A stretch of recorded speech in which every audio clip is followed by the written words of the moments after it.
the present electrical form. I'm also going to try to attempt to show the part that amateur radio played in both halves of this, the center being 1919. The first attempt to overcome distance by electrical means started in the 18th century with Leyden jars and long stretches of chain or wet string, Benjamin Franklin being one of these people. When Volta discovered the electrical pile and was capable of producing direct current, that opened the way for the experiments of Faraday and Henry in developing the electromagnetic telegraph. This development inspired the search for a wireless telegraph. With the advent of the Edison and Tesla power systems, the implement for wireless furthered. The declaration of Maxwell that electricity and light were analogous laid the groundwork, and Tesla's development of alternating and oscillating current devices naturally led to the electric wireless. Tesla was more interested in wireless power than wireless telegraph, that is, the wireless transmission of electricity. This led to far different results from those of Hertz and Marconi. Amateur radio played a part in the experimental development, but was shut down in the massive global readjustment program following 1913. Free communications was not in the plan. Marconi stations such as KPH in Bolinas, California were seized, and RCA took over and eliminated the Marconi system, fashioned on Tesla's ideas. Following RCA's formation, amateur radio was restored and given the worthless frequencies above 1,500 kilocycles. Hams found that these frequencies allowed for very long distance but intermittent transmission by Hertzian means. RCA grabbed onto these frequencies and established electromagnetic radio. The Tesla-Marconi system was forever abandoned. The present amateur radio has abandoned all experimentation and has embraced the corporate instituted technologies of the New Babylon. Although amateur radio has the potential for the development of the Tesla non-electromagnetic radio system, the lure of the 2-meter yak-yak renders this development unlikely. In all likelihood, Tesla's important developments are lost forever. But let's see what's going on here. We track the history of, see if we can get this to spin, history of wireless communications. It started with a person by the name of Matthew Loomis. What Loomis did is he chose 2 mountaintops 6 miles apart and flew 2 kites up into the atmosphere, roughly about 1,000 feet up. As you can see in the diagram, he hooked the telegraph key to one and a sensitive galvanometer to the other. And sure enough, when the key was hit on the other end, the galvanometer moved on the other end, and Morse code transmission was possible. You also notice that there's no battery, no Southern California Edison, no Pacific Gas and Electric. Edison tried to develop a form of wireless where trains with long wires stretched along them could communicate to the telegraph wires along the tracks, this being a magnetic system and very ineffective.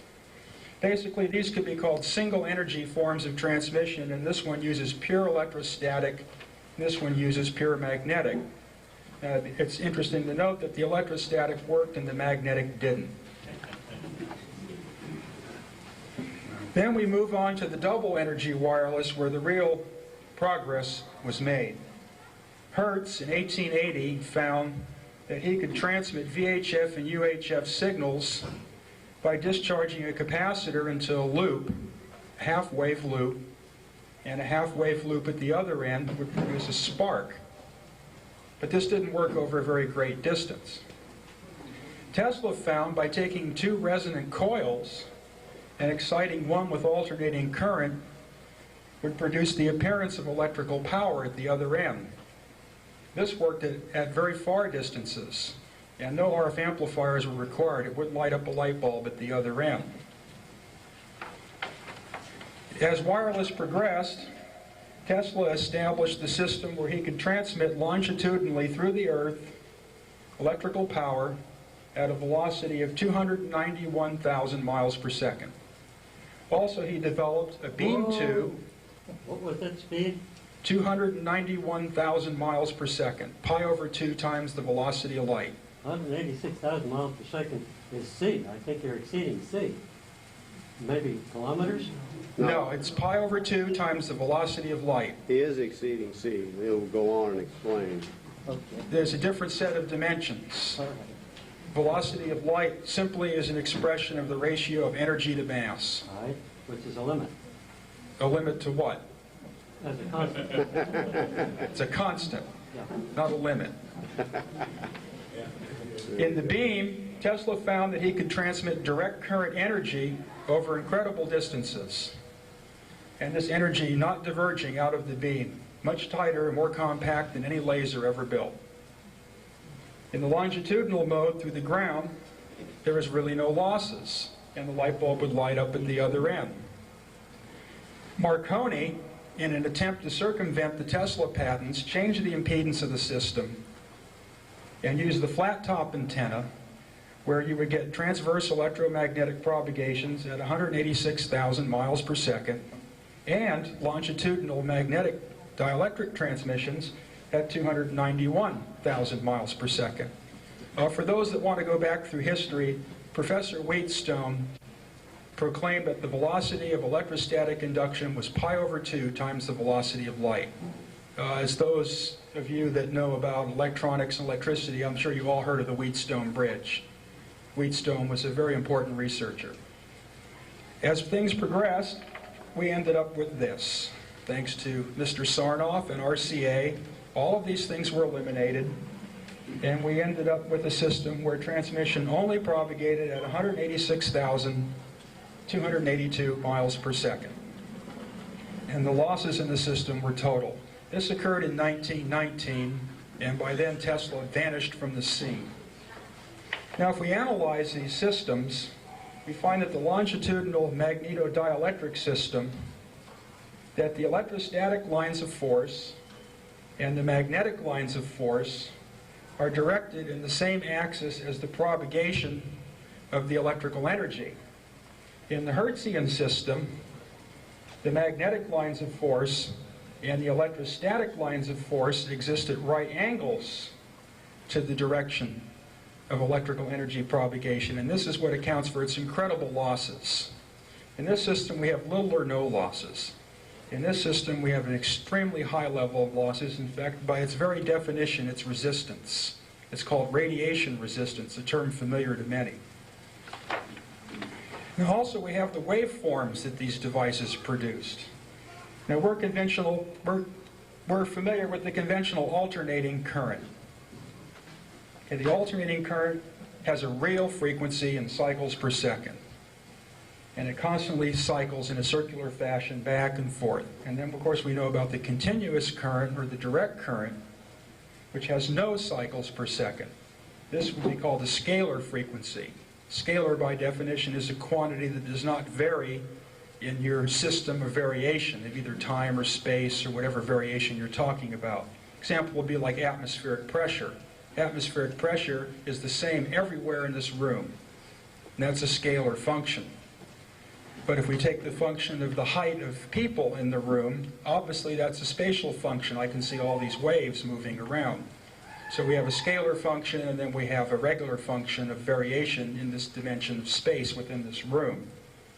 Now we have the waveforms that have become forgotten since the days of spark gap and wireless. One is the impulse wave, which is measured in decibels per second and has an exponential waveform. Where this waveform is expressed in sines and cosines, this waveform is expressed in hyperbolic sines and hyperbolic cosines, and never truly dampens out, but always approaches zero asymptotically. And then we have the oscillating current waveform, and this was the one utilized by Tesla. This waveform is expressed in cycle decibels per second. Now, in Tesla's time, he had a concept which he called individualization, where he would attune his resonant devices to respond not only to the cycles per second, but to the decibels per second, and produce a second order of tuning, where the waveforms would become much more individualized. Carrying this concept on further, if we take the resonant action of a simple LC circuit, it produces a sinusoidal function.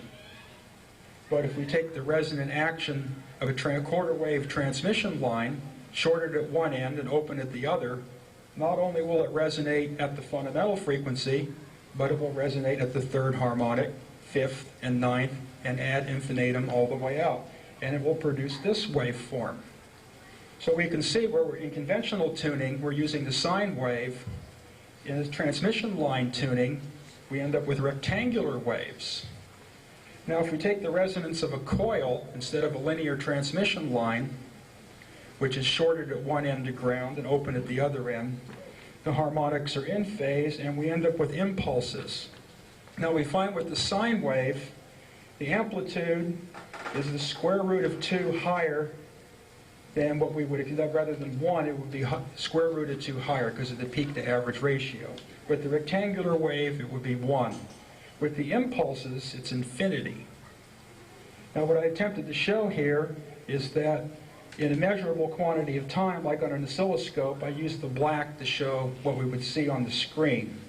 Now if we look at a square wave on the oscilloscope, we know that this transition is not visible because the amount of time occupied is infinitesimal. Now with the impulse waveform, the pulses are of infinitesimal width. What I'm trying to show with the shading here is the integration that shows that the energy contained in the wave is the area underneath it. There is no area on this. The amplitudes are infinite. And these are the waveforms that Tesla were working with. And these waveforms would tend to punch through where the continuous waveforms wouldn't make it. Now I have a working model here. I can carry all this over and not get electrocuted. I don't think it's going to work, so I'm going to speak louder. I'm going to have to circumvent. Take that mic. This is working real well. Not that one, the other one. Yeah, I don't like being grounded by playing with 600 Yeah, volts. good idea. Okay, I have a model of the Tesla transmission system, and I'm going to go over this. Take the big mic. That's what I'm saying. Take the one off the stand there if it'll come Okay. off. Just set it down anywhere. Don't worry about It's it. called the one-handed electrician syndrome. Go ahead, take that off. Okay, what we have here is a number of demonstrations. This is a model of the Tesla transmission system, and the diagram up there shows basically what's happening. Here we have the conventional direct current power supply, and we have a small radio transmitter here, 400 kilocycles, the industrial, scientific, and medical band. Everything is conventional at this point.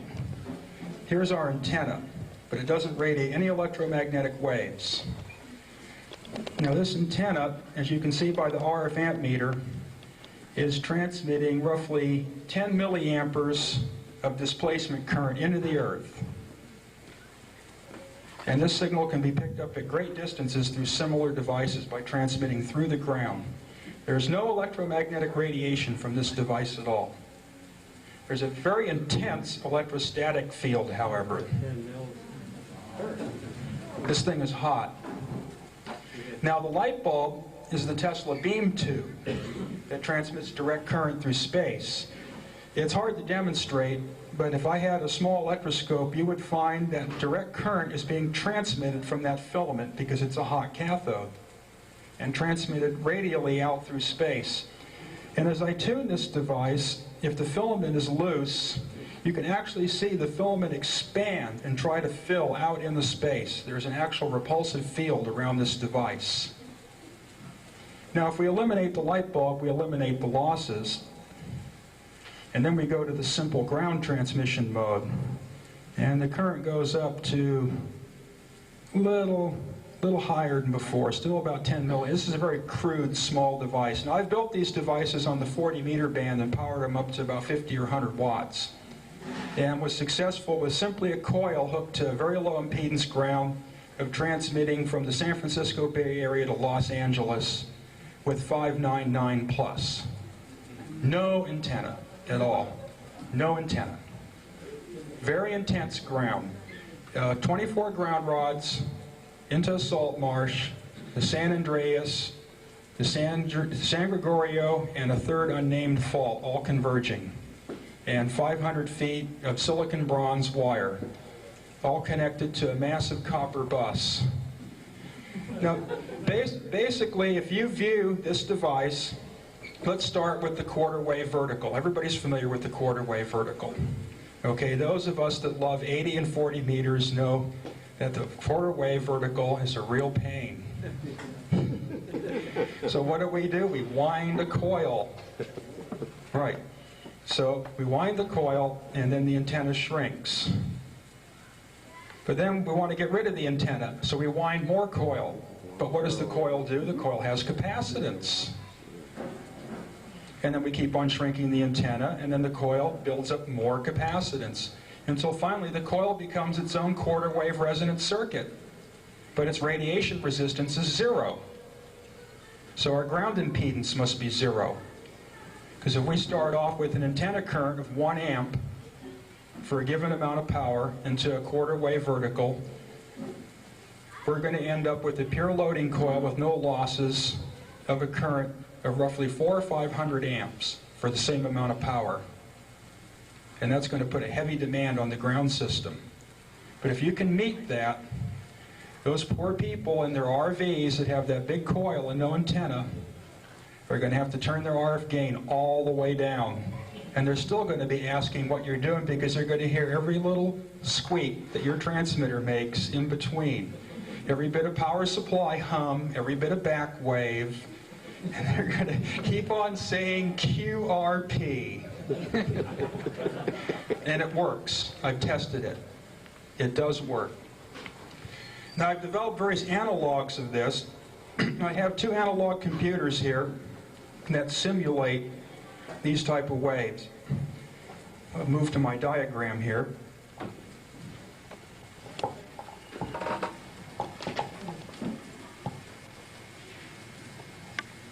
Just leave it down facing the speaker. Eric, I don't even need that mic. Don't worry about Oh, well, I got it now. it. All right.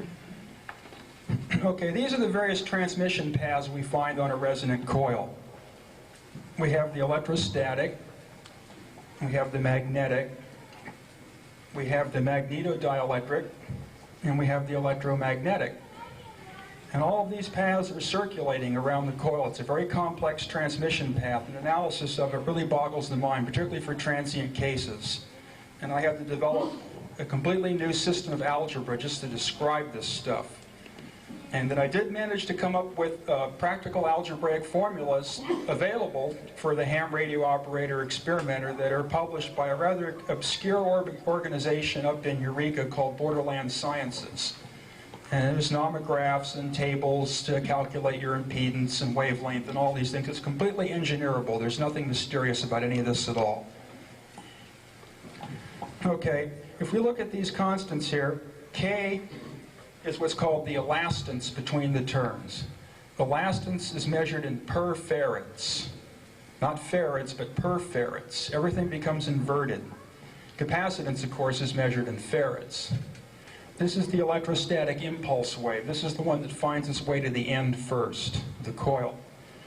And we have the magnetic wave, where L is the inductance in henries, M is the inductance in per henries, or what we're used to calling mutual inductance. Mutual inductance always has to be expressed as an inverse. It's always in per henries. Otherwise, the dimensionality does not work out, and the equations will lead to erroneous results. This really led to a lot of confusion in the early attempts of the GE laboratories to ascertain why these complex waveforms they were experiencing in their substation transformers were causing them to explode for no unexplainable reason. The standing waves would build up and appear in the center of the windings and puncture the insulation, but yet from terminal to terminal there was no voltage difference. The process was basically started off by Steinmetz, and then there were 2 other allied scientists, Bloom, and I forget the name of the other guy, Boyajian. Bloom was the first one to discover that the dimensionality of magnetic inductance should be, rather than L squared, L being length, should be 1 over L cubed. In other words, per centimeters cubed. But never went anywhere with it. And then Bewley, which was the one that really developed all the differential equations for describing this stuff, kind of forgot about mutual inductance in its proper dimensions. And even though quantified all of these things very admirably in his book called Traveling Waves on Transmission Systems, probably one of the best books on electric waves ever written. He still failed to understand the true nature of the longitudinal wave and the dimensionality of mutual inductance. Now, of course, in the double energy flows, when these things combine, we have the longitudinal wave, the wave of Tesla, and we have the transverse electromagnetic wave, the wave of Hertz. This is the wave we use today for transmission. This wave has become completely forgotten, unless it incidentally appears because you have too big of a loading coil. Oh, piece of paper. Okay, I think that's it for the diagrams. Yep, that's the last sheet. Okay, that kind of wraps up what my talk is on this. I know it's pretty shotgun approach and scatter, but I tried to run you through the whole arrangement here. I think any experimenter knows where to begin. You're going to end up with an SWR of infinity as your desire rather than 1. You're going to find out that the plate current will dip down real nice. Your tank circuit Q, irregardless of what the ham radio book says, should be at least 10 to 20,000. The way to accomplish this is with extremely heavy sheet copper windings and large quantities of vacuum capacitors in parallel. You'll end up with circulating currents of hundreds, if not thousands, of amps. The other approach is to use large series resonant circuits or resonant coils. You'll end up with voltages of anywhere between 50,000 volts to 1,000,000 volts. You will learn all about electrostatic gradients, punch through, flame outs, and all the pitfalls. It will be very difficult. And you will learn about ground impedance and the undesirability of inductance. A straight wire is no better inductance. There's no better way to establish an impedance than to have a nice long piece of number 8 gauge wire going from your rig to ground. You might as well put a resistor in the circuit.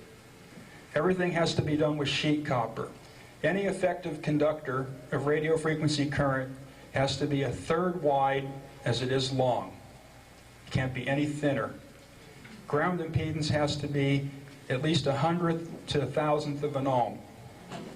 If you can deal with all these things, you can get rid of your antenna and you'll have no more complaints from your neighbor except for that did-it-ah-dah did-it coming out of their telephone. So I'm going to turn this over to Chris, and he's going to go through some ancillary. Oh, actually, I was going to give you one more demonstration here. I'm sorry. We have the two networks. We have the longitudinal and transverse networks. Hold them up, Eric, and show it to them. Well, it's kind of hard. But we have, as you see, the network MK and network LC, which is shown as 2 and 4 on there. These are laddered up in what are called an artificial transmission line, consisting of a long series of little capacitors and little coils. The transverse electromagnetic line here is 1,500 meters long, electrically. Now, if we hunt for its resonant frequency as a quarter wave transmission line, in other words, creating a impedance at one end and an admittance at the other end, or closed and open circuit. And we'll use the AC voltmeter here. You notice we only have to use one wire. That's the key to Tesla. He developed the true monopolar electricity. Okay, we'll hunt for a resonant frequency. Okay, we get a little kick there, a little higher than before. I'm not used to this oscillator, so I don't know what its calibration is. It seems a little different than the original. Things don't always work out on stage as you would like. Okay, it was supposed to be 53 kilocycles, so this is showing it about 60. Okay, that is network number 4 up there, where all of the inductances are in series and all of the capacitances are in parallel. This is the transverse electromagnetic wave. By the way, the characteristic impedance of these artificial lines is 2,000 ohms. If we terminated the end in 2,000 ohms, of course, we would have SWR of 1 and no resonance. But I chose to leave them open and close at the other end so we'd have the resonance and be able to see the resonant frequencies. Okay, now on the longitudinal, we hunt for the resonant frequency. And here it shows up as about 100 kc. So we can see that in the longitudinal, the wave is propagating much faster than it is in the transverse. This oscillator is off frequency. It worked out that this one was 52 and this one was 83. And it worked out to be approximately that the ratio of the longitudinal transmission to the transverse transmission was exactly as Tesla stated, pi/2. Now in the longitudinal, okay, we're used to dealing with transverse in a quantity which we call 1/c². Somebody just brought up that recently. The c being a basic ratio between the magnetic units and the electrostatic units of the electrical constants. And it gives us basically a propagation through space as a length over a certain period of time. In the longitudinal, we're not propagating through space. We're propagating through counter space. Counter space is a situation where rather than expressing the length in meters, we have to express it in per meters. A completely inverse form of propagation. As an example, if we take an electromagnetic inductance coil, we find the inductance is proportional to the length of the wire, approximately, and the area enclosed by it. It's the quantity of meters that expresses the inductance. If we take a capacitor, we find the closer we bring the plates together, and the more we fill in the area, we're dealing with a situation that's in per meters. The electrostatic, as a natural propagator of longitudinal waves, always goes towards closeness. The magnetism always acts as a distance. So here is our basic difference between longitudinal and transverse. In the transverse wave, we're attempting to overcome distance by forcing our way through it.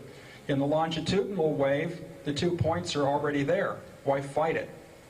They're already one. And this was Tesla's fundamental discovery. This is the way that he was able to light up a light bulb at his receiver. No RF amplifiers. They didn't have any of that back then. There was no transistors, no tubes. There was no Radio Shack.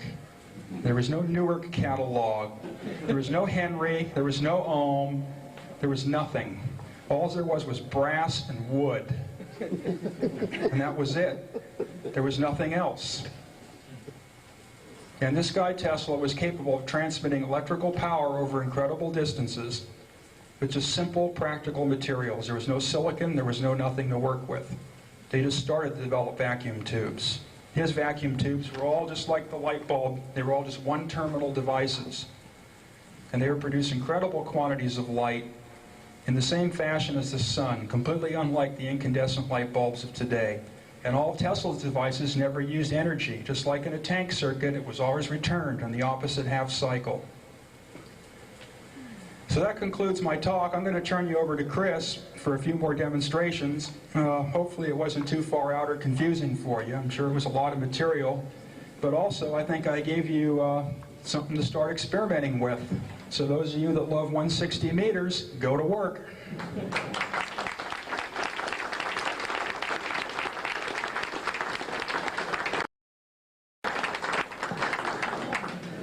Coming second to Eric Dollard is very difficult, I assure you, because he can go on like this for probably about 5 hours, and we'll have you convinced at the end of the 5th hour. But I'd like to demonstrate something for you people that are not familiar with a longitudinal wave. I'm going to let Eric hold one in. Let's start off with the transverse wave. Now, as we hold this hose here, Sideways flow.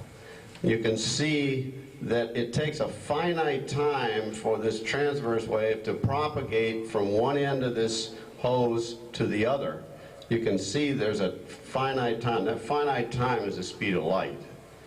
And that is what we're considering our limit in the electromagnetic world in classical theory.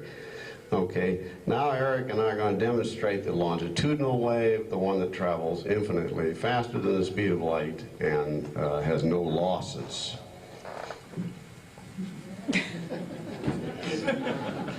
Just jerk it like this.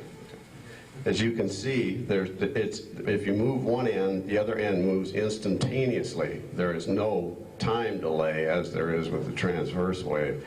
And it's very important to pay attention to that because that's the one we completely ignore. That is the pressure wave essentially through the ether, as it was. One way to describe it. But you should remember that little demonstration because we spend all our time looking at just one of two waves. The transverse wave is unfortunately the one with the losses. The longitudinal wave is the one with no losses that we don't even acknowledge exists. And that's also the one, I might add, how our minds transmit between each other. And that's the one that cells use to communicate with each other. It's the one that nerves use to communicate with each other. I have a more interesting chart. I'll use Eric's chart here. As you can see, if you were to stack these cells up here side by side of number 2 here, this is the transmission line with the capacitors in series and the coils in shunt. If you put another one here and another one and another one, what you find is you have 4 capacitors in a little cell-like structure. You have 4 capacitors, a coil shunt, 4 capacitors, a coil shunt, 4 capacitors, a coil shunt. It's my theory that the capacitors are the cell membrane of the cells next to each other, and the coil is probably DNA, would be my guess. And it is a guess, of course, but I have a feeling that's how the nerve fibers work, and also probably how life itself develops energy from the ether and scalar fields. Of course, the concept of the ether was banned, when was it there? About 19... Einstein. Yeah, Einstein, yeah, basically. Einstein knew how it all worked, but he did not, was not allowed, shall we say, to divulge it. All right, I have a little lecture on 2 devices that I've found quite interesting, seeing as how nobody really understands how these things work. Everybody thinks they know how a transformer works. We're going to go over that one. And we're also going to go over this interesting device here, which I've been passing around for the last 15 minutes, ball bearing motor. Now you can win a lot of bar bets with this one, and a lot of people would lose it, hands down. But all we do here is we take 2 ball bearings of any kind you want, connect them in this kind of fashion with an ammeter, connect to the outer race of each ball bearing, use a conductive shaft of some kind, makes no difference. I use brass, you can use steel, you can use anything you want, and get a 4 to 6 volt battery and just connect them to this thing, and you'd never think it would run, but it does.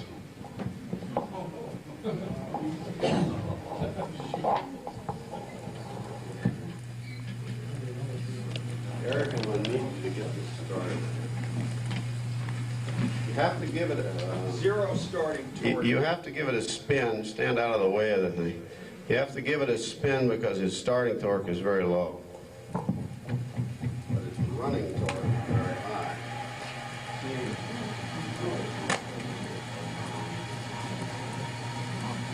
Very interesting device. It'll run both directions, one polarity. So you can win a few bar bets with that one, boy, let me tell you. And if anybody wants, I've tried it with about 5 different types of bearings. They all work just fine, and it doesn't seem to be fussy. You've got to get at least 10 to about 50 amps going through the bearings before it works properly. But Eric and I both thrashed this one around for quite a while, and I agree with Eric. It proves that we've got 2 vortexes operating here in the current somehow through the ball bearings, and the vortexes themselves are making the balls rotate. And that's another theory in itself, because the energy does vortex in and vortex out in the ether. All right, now we'll get into something a little more interesting. Does everybody know what a transformer is? They're on every power pole in every city, in every residential area, every industrial building. I work out of UCSB and I deal with them every day. We've got probably about 400 of them out there, large ones. And they seldom cause any trouble, and but unfortunately nobody really quite understands how they work. And you say, oh, I know how a transformer works. I learned it in electronics class and all that, and that's true, you did. But we're going to go through a little basic principles of electronics here and power generation, right, just for a second. If I take a magnet, bar magnet right here, and a piece of steel, and hold the steel up next to the bar magnet, what happens is, in classical thinking, the magnetic flux lines of the magnetic field are attracted to this piece of iron. The iron tries to close the field lines, and you get a concentration of field lines in the iron itself. Iron is like a sponge. It just kind of grabs all the flux lines up. And the other principle we learn in electronics is that if we take a bar magnet and cause it to move around a conductor with a meter on it, the moving magnetic lines of force cutting the wire field generates a current that you can read with a meter. And everybody has demonstrated that at some time or another, I'm sure. That's not anything.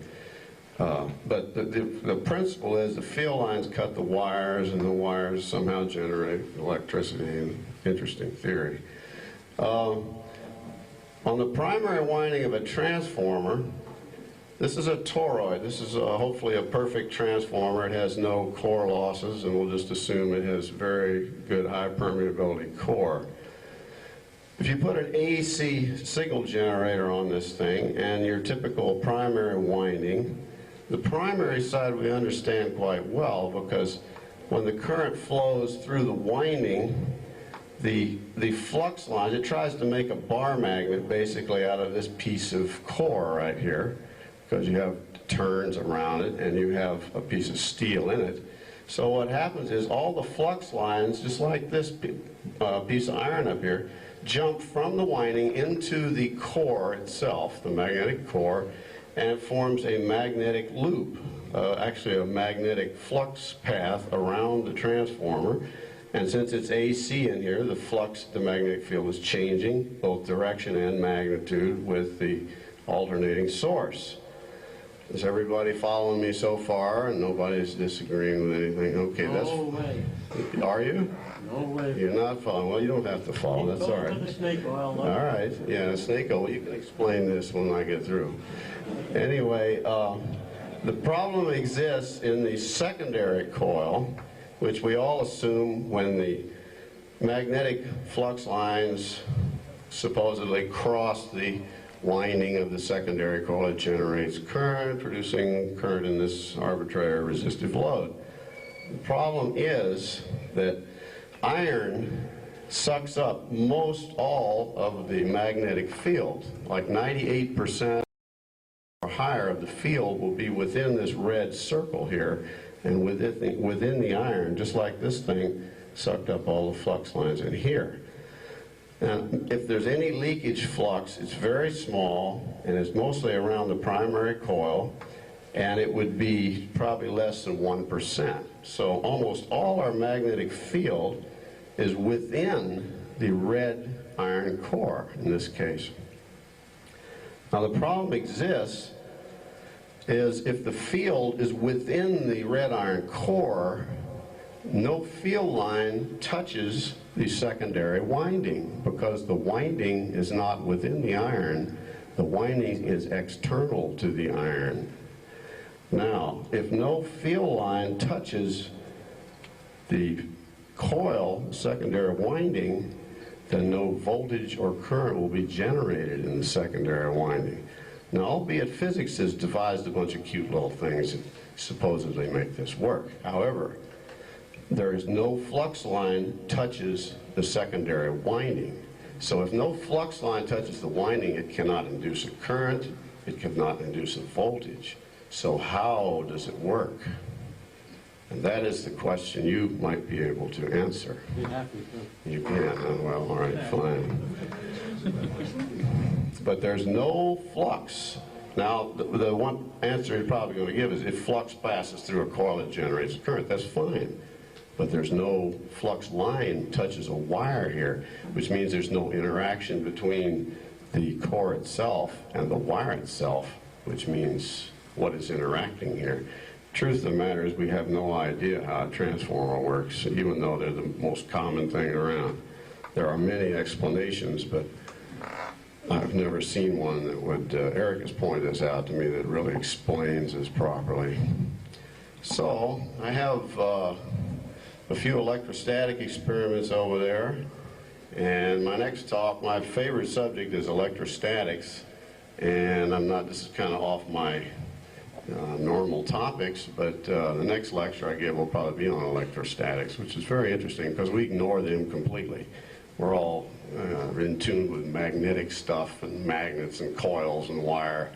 But nobody ever looks at the electrostatic force, which is where all the action is, and that's where the longitudinal wave interacts. Anyway, that's really all I have, and I'd like to thank you all for putting up with us tonight, and I wish you would invite Eric back sometime because he can go on, like I say, for about 5 hours here. Thank you very much.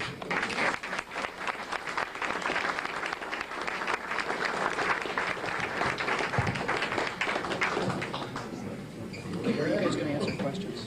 Yeah. Yeah. Okay. The wheel going around, can you talk about that? I will, yeah, I'll go.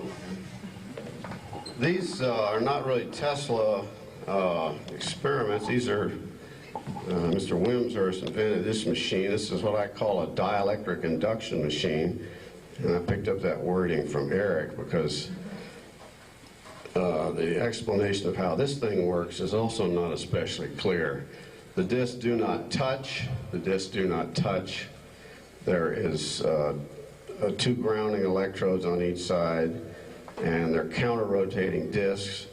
And yet, as you can see, they generate quite nicely.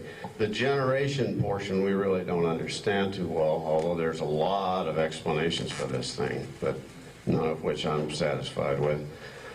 Then the other side of it is an electrostatic motor, which I don't know if any of you all have seen one of these things, but I have a 3-foot diameter electrostatic machine. It works this thing a lot better than the little one here.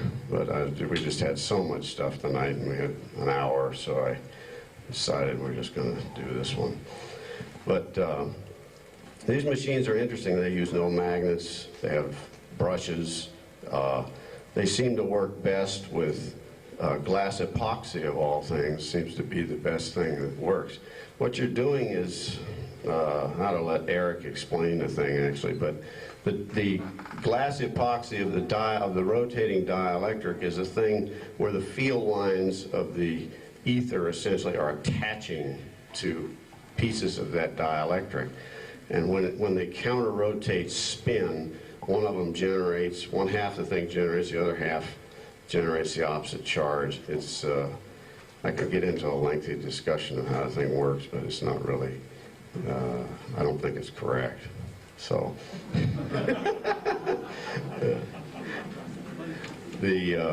but they do perform quite admirably. Everybody thinks Mars or the sun. A lot of confusion resulted. It's found that the sun transmits no transverse electromagnetic energy whatsoever. The only thing you can see in space is reflected when the longitudinal fields strike a surface and turn into the scattering transverse electromagnetic waves. So what they did in favor for the astronauts is put in the special diffraction gratings on the windows so they could be convinced that they were really somewhere and not nowhere. And again, the practicality is for the 160 meter and 80 meter people, this is really the only way to go. And you'll find with these type of systems is they really don't use any energy. Your plate current would be practically nothing, for those of you that know what tubes are, or even know how radio works anymore. I know that's starting to get forgotten. I know there's only a few WAs and WBs around here, and there's one N6, probably can transmit 35, 40 words a minute. Any other? Yeah. Is there any practical application of this actually in use in the world today? I think it's all pretty much lost and gone. After 1919 and the closure and seizure of all the Marconi stations, that was pretty much the end of it. And Tesla clammed up and became a total recluse, and all of his funding was cut off. Not so. Who continued his funding? We have somebody here that knows what Tesla did after 1919. I'm curious. I'll bring the book to you. And there's like court cases. Oh, there was always court cases. And this is quite lengthy explanations. Tesla was involved in a court case where he was fighting for the survival of his Wardenclyffe Tower. And the, what would you say, the depositions or whatever, I don't know the legal terms of that court case, were recently published by a person by the name of Leland Anderson, which apparently is a competent electrical engineer.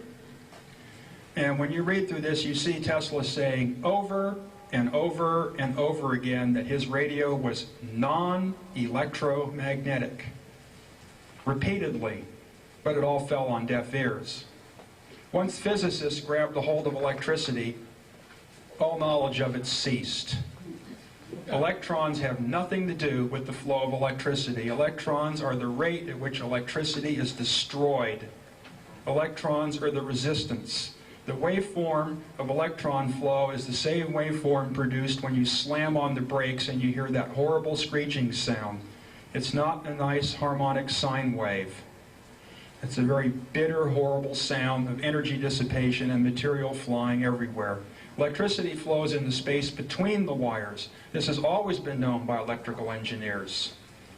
For example, you short out a major electrical circuit, you will see the cables violently repel each other as the electromagnetic force tries to escape from the boundaries in which they're contained between the so-called bounding conductors.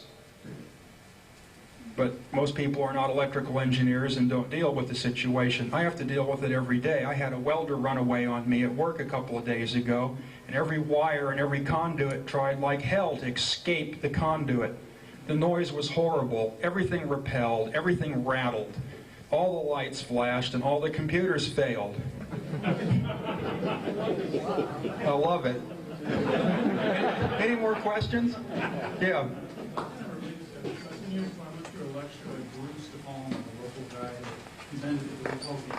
Bruce De Palma did not invent the end machine. The end machine was invented by some people that lived in the bushes over the hill. And they actually produced, it's called a sunburst, I'm not that familiar, but I know Bruce De Palma. Bruce De Palma picked up on the idea and tried to duplicate it and produced a very wonderful constant current machine with horribly strong magnetic fields. It still did not produce the free energy.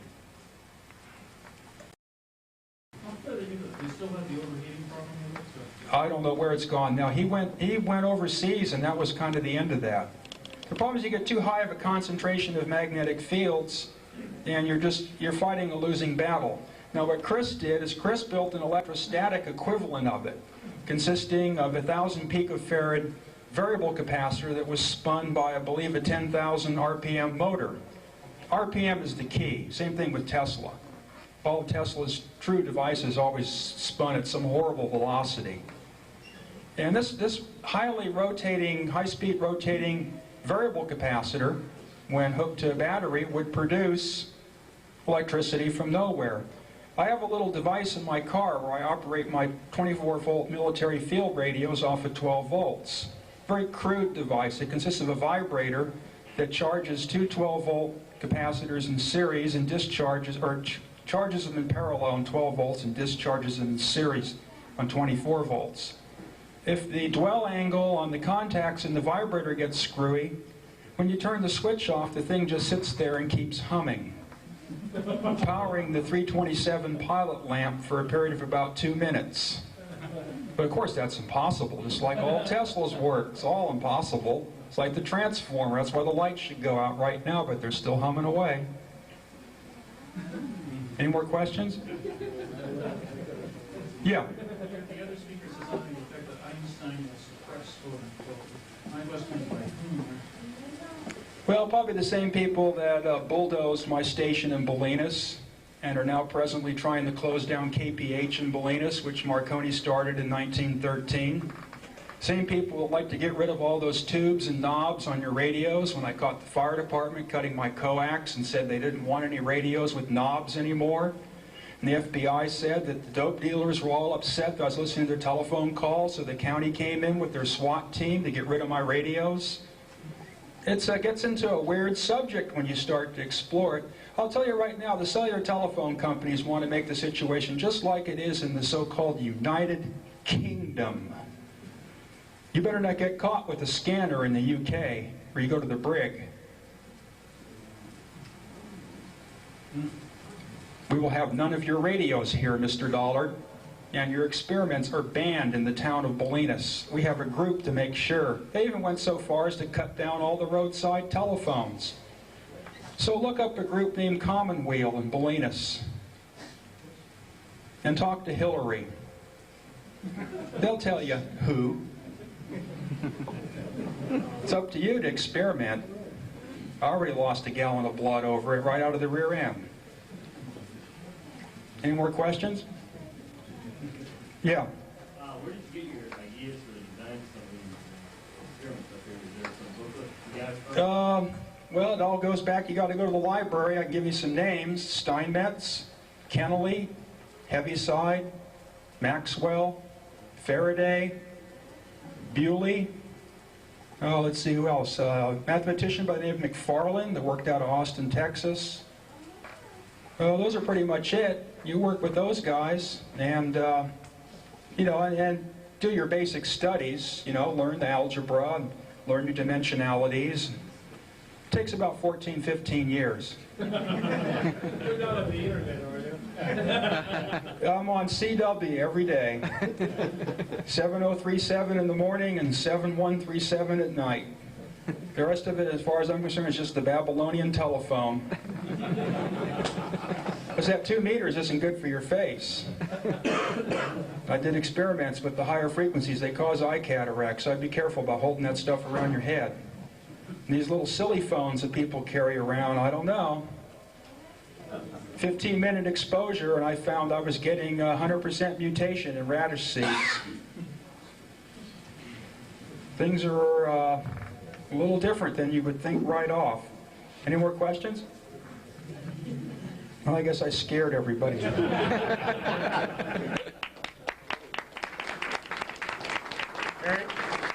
Chris, I'd really like to say thank you for a most informative evening. And I don't think anyone's been disappointed in the comment that was made that this will help you to think, I think is the word. We have a lot going on. We have one thing that we do, and we'd like to, we say thank you to our speakers. We have a little speaker's trophy just as a memento, just to say thank you very much. We really appreciate you guys being here.